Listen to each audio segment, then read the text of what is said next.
अस्सलाम वालेकुम नाजरीन, मैं हूं आपका मेज़बान एम ए रज़ा और आप देख रहे हैं टीपी न्यूज़। नाजरीन, आपको अगर हमारी वीडियो अच्छी लगे तो इसको सब्सक्राइब भी कीजिए और बेल आइकन भी दबाइए। नाजरीन, आज हम बात करेंगे जो इस वक्त बलूचिस्तान की साहिली पट्टी से जो तूफ़ान, समुद्री तूफ़ान टकराने जा रहा है, तो उसमें नाजरीन जो उनकी वहाँ पर अथॉरिटीज़ हैं उन्होंने ये रिपोर्ट दी है कि ये तूफ़ान जो है शिद्दत इख्तियार कर चुका है और काफ़ी ग्वादर से अगर आप देखें तो ग्वादर के पास काफ़ी सारी कश्तियाँ, दर्जनों के हिसाब से कश्तियाँ लापता हैं। अगर इसमें किसी के कोई कैजुअलिटीज़ की रिपोर्ट तो अभी तक कोई फ़ाइल नहीं हुई, लेकिन यह है कि तूफ़ान की शिद्दत पर काफ़ी ज़ोर बताया गया है कि एक ज़ोरदार बड़े अरसे बाद पाकिस्तान के अंदर इस तरह का तूफ़ान आ रहा है। अच्छा नाज़रीन, अब चूँकि मैं आपको बताऊँ, यहाँ पर ग्वादर, लसबेला, पसनी ये इलाके हैं, चूँकि बारिशों का सिलसिला सिंध और बलूचिस्तान के अंदर अभी तक ताहाल जारी है, तो बारिशों की वजह से भी काफ़ी सारी मुश्किलात इस तूफ़ान में आएंगी। अब जो अहम मौजू है हमारा, वो चूँकि डीप सी के जो भी बंदरगाहें बनती हैं, कोई बड़े जहाज़ होते हैं, मैं आपको इसमें थोड़ा वजाहत समझा दूँ कि जो डीप सी होता है, यानी कि बड़े जहाज़ कार्गो सामान लेकर आते हैं, तो उसके लिए जिस बंदरगाह की ज़रूरत होती है वो डीप सी वाली पोर्ट की ज़रूरत होती है। तो वो ये खुशकिस्मती है पाकिस्तान की कि हमारे पास ग्वादर जो कि एक डीप सी बंदरगाह है, तो उसके बारे में अब उसको कोई खुदा न खास्ता नुकसान पहुँचने का अंदेशा है या नहीं है, इसके बारे में भी अभी तक इसकी कोई रिपोर्ट नहीं, क्योंकि तूफ़ान चंद किलोमीटर के फासले पर रह गया है। अब कोई इतना दूर नहीं है, क्योंकि आज सुबह तक 400 किलोमीटर का फासला बताया जा रहा था कि 400 किलोमीटर के फासले पर है, लेकिन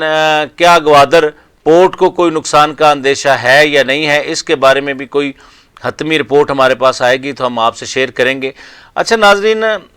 जो तूफ़ानों के बारे में, समुद्री तूफ़ानों के बारे में थोड़ा सा मैं आपको वजाहत से बताता चलूँ कि खुदा न खास्ता समंदर के अंदर भी ज़लज़ले आते हैं, जिसको हम अर्थक्विक का नाम होता है, ज़मीनी ज़लज़ला जो अर्थक्विक है। समंदर के अंदर जो ज़लज़ले आते हैं, फिर उसमें वो एक सुनामी, जैसे आपको याद होगा कुछ अर्सा पहले कुछ मुल्कों के अंदर बड़ी तबाही उसने मचाई थी। थाईलैंड के अंदर काफ़ी अमवात भी हुई, किस तरह हंसते खेलते लोग बीचेस के ऊपर बैठे थे और बिल्कुल सडनली अचानक से एक लहर उठी और सब कुछ तहस नहस करके चली गई। फिर इसी तरह सिंगापुर के अंदर और ममालिक के अंदर छोटे मोटे नुकसानात हुए। अब इस तूफ़ान की जो शिद्दत है, चूँकि ये लहरों का तूफ़ान है, ये उस तरह का समुद्री ज़लज़ले वाला तूफ़ान नहीं है, लेकिन इसमें उम्मीद करते हैं कि जो हमारे इदारे हैं काफ़ी अपना रोल प्ले करेंगे। सिंध और बलूचिस्तान को मैं इसलिए साथ जोड़ता हूँ चूँकि जो लोग नहीं जानते, कराची से आप हब की तरफ एक रोड निकलता है, शेर शाह से वो आप निकलेंगे तो सीधा हब की तरफ वो जाएगा, आगे से फिर बलूचिस्तान शुरू हो जाता है। यानी बलूचिस्तान और सिंध बिल्कुल जुड़े हैं, इनकी साहिली पट्टियाँ भी हैं। तो मैं पहले भी मुख्तलिफ ममालिक के अंदर आपने देखा होगा साहिल समंदर के साथ साथ काफ़ी सारी इमारत बन जाती हैं,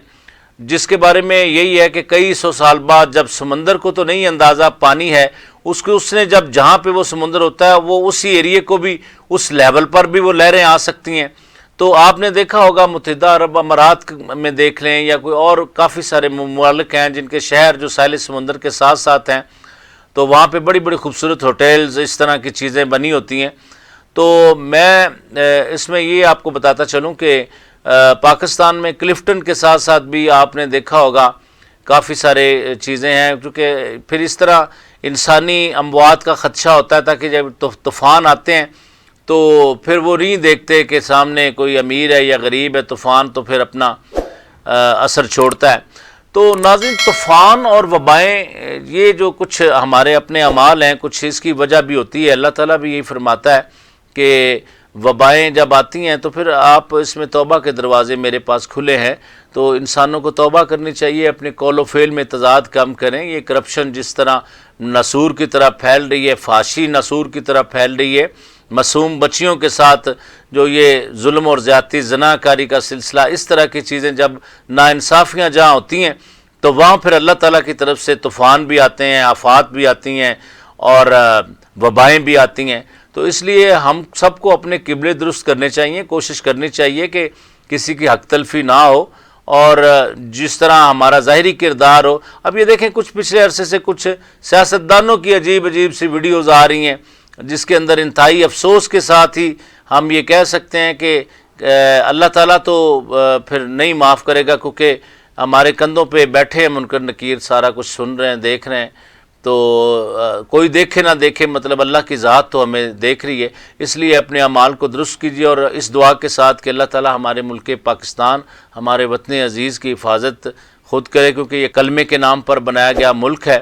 تو اللہ تعالیٰ اس کو، ہماری ارض پاک کو سلامت رکھے اور ہمیں آفات اور ان طوفانی جو سمندری طوفان ہیں اور دوسری کوئی مصیبتیں، ان سب سے محفوظ رکھے. اپنی نئی آنے والی ویڈیو تک کے لیے اپنے میزبان احمد رضا کو اجازت دیجیے. اللہ حافظ.